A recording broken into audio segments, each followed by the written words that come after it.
La palabra del Señor dice de la siguiente manera. En aquellos días vino Juan el Bautista predicando en el desierto de Judea y diciendo: arrepentíos porque el reino de los cielos se ha acercado. Pues este es aquel de quien habló el profeta Isaías cuando dijo: voz del que clama en el desierto, preparad el camino del Señor, enderezad sus sendas. Y Juan estaba vestido de pelo de camello y tenía un cinto de cuero alrededor de sus lomos, y su comida era langosta y miel silvestre. Y salía a él Jerusalén y toda Judea y toda la provincia de alrededor de Jordán, y eran bautizados por él en el Jordán, confesando sus pecados.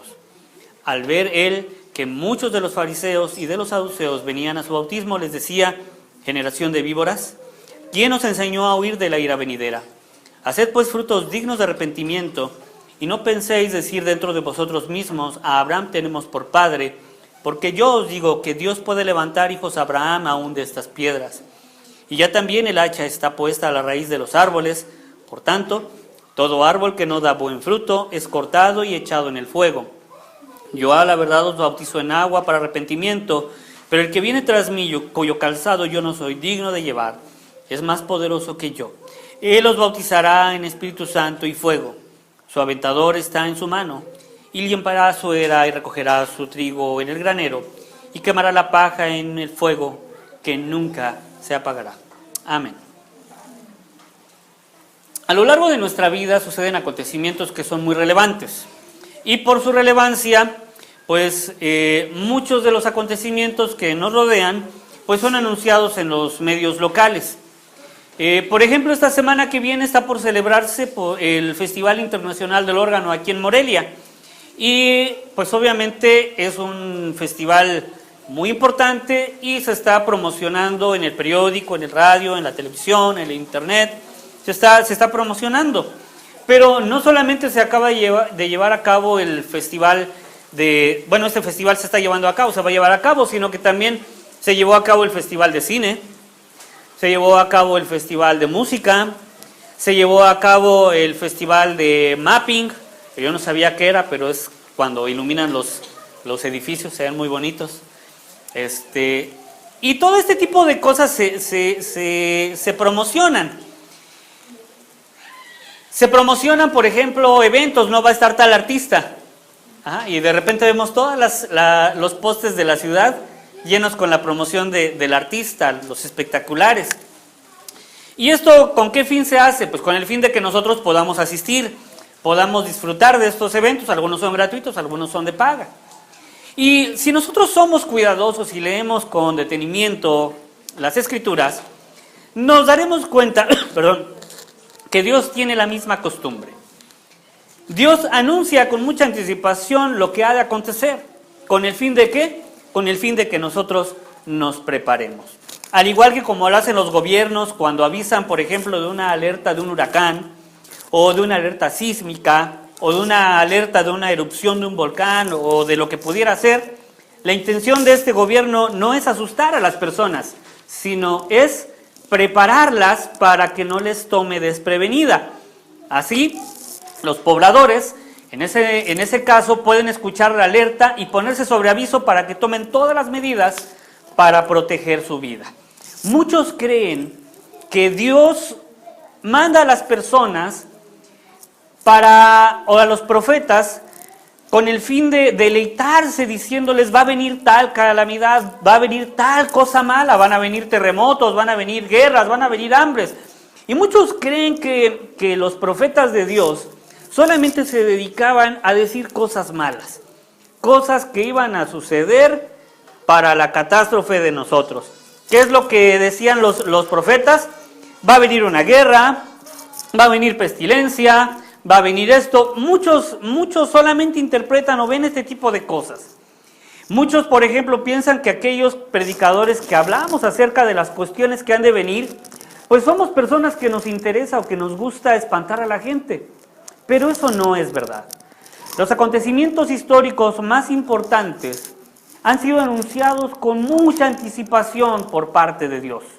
Así como los gobiernos nos avisan que va a venir un huracán, que va a venir un frente frío, así como los gobiernos nos avisan que hay peligro, por ejemplo, en tal zona porque hay derrumbes, así Dios también nos avisa con tiempo lo que ha de suceder. Y quizá lo más grande y lo más importante, no quizá, lo más grande y lo más importante que ha sucedido en este mundo fue anunciado por los profetas. ¿Y qué fue ese acontecimiento tan grande? El nacimiento de Jesús. Es el acontecimiento más importante de toda la historia. Ustedes podrán decir cualquier tipo de acontecimiento a nivel mundial, pero el más importante fue el nacimiento de Jesús. Tan importante que cuando nació Jesús, en ese momento se partió la historia, en antes y después de Jesucristo. El ministerio de Juan el Bautista fue muy breve. Juan y el Señor Jesucristo más o menos tenían la misma edad, se llevaban una diferencia de algunos meses. Así que si Jesús murió pasados los 33 años, pues Juan murió incluso más joven. Pero la duración del ministerio de Juan no era lo más relevante, sino que lo más relevante en el ministerio de Juan era el mensaje que él portaba. Y era ese mensaje que incluso hasta nuestros días ha llegado. Juan había sido escogido por Dios para llevar un mensaje, quizá el mensaje más importante de la historia de la humanidad. El reino de los cielos se ha acercado. Y digo quizá porque nada más lo comparo con el nacimiento de Jesús. El reino de los cielos se ha acercado. ¿Esto qué quiere decir? ¿Qué quería decir que el reino de los cielos se había acercado? Bueno, en términos entendibles, quería decir que el reino de Dios estaba cerca de nosotros. Estaba a punto de hacer su aparición en nuestra historia, no solamente un hombre especial, sino Dios mismo. Dios dejaría de ser una nube en el desierto para guiar a su pueblo. También dejaría de ser esa presencia que impedía a los sacerdotes entrar al mismo templo para adorarle y para ministrarle. Dios dejaría de ser esa llama ardiendo en una zarza. Y ahora su presencia física y personal estaría entre nosotros. Caminaría entre nosotros, reclamando lo que por derecho le corresponde: el gobierno de este mundo y la sujeción de todos y cada uno de nosotros a él. Al igual que Juan el Bautista, nosotros también tenemos un mensaje profético que dar en nuestros días. Porque al decir el mensaje profético no queremos dar a entender que vamos a anunciar cosas malas que han de acontecer, sino todo lo contrario. Anunciamos la venida del Rey de Reyes y Señor de Señores. Anunciamos el regreso del Señor del universo a este mundo. Yo sé que estas palabras son motivo de escándalo para muchas personas, en medio de muchas personas que nos escuchan a través de los medios electrónicos. Pero el anuncio de Dios sobre sus planes de este mundo siempre fue motivo de escándalo. Entonces, ¿por qué sería distinto el día de hoy? A lo largo de la historia la gente ha mostrado su incredulidad para con los avisos que Dios le ha dado. Y a lo largo de la historia Dios ha mostrado su veracidad sobre cada uno de los avisos que Él nos ha mandado. Dios avisó al rey de Israel y de Judá sobre los juicios que caerían por causa de su pecado. Y todos ellos se rebelaron contra Dios y pensaron que eran mentiras de los profetas. Sin embargo, se llevaron a cabo esos avisos. Dios anunció la restauración de Israel como una nación cuando estaban ellos en Babilonia. Y todo el mundo creyó que esto era imposible, y sin embargo Dios cumplió su promesa por mano de reyes que no conocían su palabra. Y si Él ha cumplido todos sus anuncios, ¿qué nos hace pensar que el anuncio de que Jesús viene no se va a cumplir? Juan le decía a la gente que el reino de los cielos estaba cerca. Bien a bien, él no sabía en qué momento se iba a manifestar el Señor Jesucristo para cumplir esta profecía. Pero sí sabía que esta profecía se iba a cumplir, y él tenía la orden de predicar. Hoy nosotros como iglesia no sabemos bien a bien ¿Cuándo vendrá el Señor Jesucristo por su iglesia? ¿Cuándo se volverá a presentar en este mundo? Pero sí sabemos que debemos de predicar y de proclamar su palabra, porque Él lo cumplirá. Porque así como Él cumplió todo lo que ha prometido antes, cumplirá esta promesa, no la demorará como algunos piensan. Hace 2000 años comenzó la iglesia a predicar de que Jesús viene, y hace 2000 años que lo estamos esperando. Y mucha gente podría decir, oiga pastor, pero ya tenemos como iglesia muchos años predicando. No te preocupes, tú anuncia lo que Él te ha dicho que debes de anunciar, que el cumplimiento no está en tus manos, sino en las manos de Dios, porque Él ciertamente vendrá. La importancia entonces del mensaje de Juan no radicaba incluso en la cantidad de gente que lo escuchaba, tampoco radicaba en la importancia en la cantidad de gentes que creyeran en el mensaje de Juan. La importancia del mensaje de Juan radicaba en esto, en que él decía lo que Dios le había mandado: arrepentíos porque el reino de los cielos se ha acercado. No importaba si el ministerio de Juan fuera largo o fuera corto, no importaba si el ministerio de Juan fuera local o fuera mundial, lo que importaba era anunciar lo que Dios le había dado. No importaba si él le hablaba a multitudes, no importaba si le escuchaba solamente una familia, lo importante es que él predicaba el reino de Dios, que ese reino se ha acercado. Hoy así nosotros, hermanos, no debemos de preocuparnos si les hablamos a miles. No debemos nosotros de preocuparnos si solamente nos escucha uno. Lo que debemos de hacer es darle importancia a lo que nosotros estamos transmitiendo, en decirle a la gente que el reino de los cielos se ha acercado. Para nosotros poder saber si una cosa es buena, si una cosa es agradable, debemos de mirar el fruto. Por ejemplo, si estamos probando un árbol frutal, entonces, ¿qué hacemos? Vamos al árbol y cortamos su fruto. Podemos ir a un manzano, podemos ir a un papayo, podemos ir a un árbol de guayaba o de lo que sea, y entonces usted va a agarrar y va a ver ese árbol. Probablemente ese árbol tenga muchas ramas, muchas flores, muchas hojas, pero ¿cuál es la única manera o cómo usted puede saber que ese árbol da buenos frutos? Probándolo. Entonces usted llega y corta una manzana, una guayaba, lo que usted diga de ese árbol, de lo que sea ese árbol, y usted agarra y lo prueba. Y en ese momento usted va a saber si ese árbol es bueno o no es bueno. Porque la fruta será buena, será dulce o será insípida o amarga, o de mal sabor. Lo mismo sucede con quienes predican la palabra de Dios, o lo mismo sucede con el mensaje del reino que nosotros estamos predicando. El reino de los cielos vino a responder a una necesidad que nosotros teníamos como hombres. El ser humano vive bajo el reino de las tinieblas, y tanto el reino de los cielos como el reino de las tinieblas tienen consecuencias muy diferentes.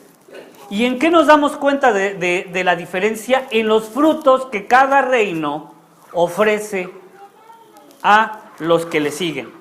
En Gálatas capítulo 5 vemos claramente el fruto de ambos reinos. Dice Gálatas 5, capítulo 5, versículos 19 al 21. Y manifiestas son las obras de la carne, que son adulterio, fornicación, inmundicia, lascivia, idolatría, hechicerías, enemistades, pleitos, celos, iras, contiendas, disensiones, herejías, envidias, homicidios, borracheras, orgías y cosas semejantes a estas, acerca de las cuales os amonesto, como ya os lo he dicho antes, que los que practican tales cosas no heredarán el reino de Dios. ¿Por qué no heredarán el reino de Dios? Porque sus frutos son completamente contrarios a los del reino de los cielos y por consecuencia son completamente incompatibles. Pero el reino de los cielos tiene el siguiente fruto. Dice Gálatas 5, 22 y 23. Mas el fruto del Espíritu es amor, gozo, paz, paciencia, benignidad, bondad, fe, mansedumbre, templanza. Contra tales cosas no hay ley. Todas estas cosas que acabo de nombrar han sido buscados por los hombres, son anheladas por los hombres, pero no pueden ser alcanzadas porque viven bajo un reino de tinieblas que no puede dar este tipo de frutos. No pueden tener paz porque todo ello es contrario a los frutos que da el reino de las tinieblas. Aquel que vive en el reino de las tinieblas solamente puede encontrar lo que ya leímos en la primera parte del capítulo de Gálatas. Envidia, celos, contiendas, disensiones. ¿Por qué no puede haber paz en un hogar? Porque en ese hogar no está el reino de los cielos. Porque en el reino de los cielos sí hay paz. Mientras que en el reino de las tinieblas hay pleitos, disensiones. No puede haber ese tipo de cosas en uno o en ambos reinos. Pero el reino de los cielos vino a traer esperanza a la vida de los hombres. Y es ese precisamente el mensaje que conlleva el hablar del reino de los cielos. Que Dios ha venido a darnos esperanza. Isaías capítulo 9, versículo 2 dice: el pueblo que andaba en tinieblas vio gran luz. Los que moraban en sombra de muerte, luz resplandeció sobre ellos. El mensaje del reino no es un mensaje de ira, no es un mensaje de juicio o de condenación, como muchos pretenden creer. El primer mensaje, el primer sermón registrado del Señor fue el sermón de la montaña. Y cuando el Señor Jesús habló y abrió su boca para predicar ese mensaje, su primer palabra fue: bienaventurados. No comienza con una palabra de condenación, sino con palabras de aliento, de consuelo, de fortaleza y de esperanza. Bienaventurados. La ruina y el desastre son entonces la consecuencia de llevar el fruto de un mundo dominado por la carne, de vivir en las tinieblas. Pero nosotros predicamos la esperanza que hay en Cristo. Mienten quien predica sobre catástrofes, sobre ira, sobre doctrinas huecas de prosperidad económica. Mienten, porque ese no es el mensaje de la palabra de Dios. El mensaje del reino es un mensaje de esperanza, un mensaje que nace dentro del corazón de aquel que quiere escucharle. El mensaje del reino es el mensaje para el que está sumido en el alcoholismo y que Dios le dice que puedes dejar de beber. El mensaje de Dios es el que tiene para una familia destruida, que Dios le dice que Él puede restaurar a su familia. El mensaje de Dios es para aquella mujer que está en la prostitución y que Dios le dice que Él puede restaurar su dignidad y que en Él puede encontrar a alguien que le va a amar sin intereses ocultos, ni turbios, ni se va a aprovechar de Él. El mensaje del Evangelio, el mensaje del reino, es un mensaje que nos trae esperanza y restauración. Ese es el mensaje del reino de los cielos. El mensaje del reino de los cielos es un mensaje esperanzador para aquellos que están sumidos en todos los desastres a los que lleva el reino de las tinieblas. Por eso nos dice: acércate con arrepentimiento en tu corazón para que el reino de los cielos sea una realidad en tu vida. Mis hermanos, el reino de los cielos hoy está aquí, entre nosotros. Y podemos nosotros acercarnos para recibirlo y poder gozar de los frutos que nos ofrece. Cerremos nuestros ojos.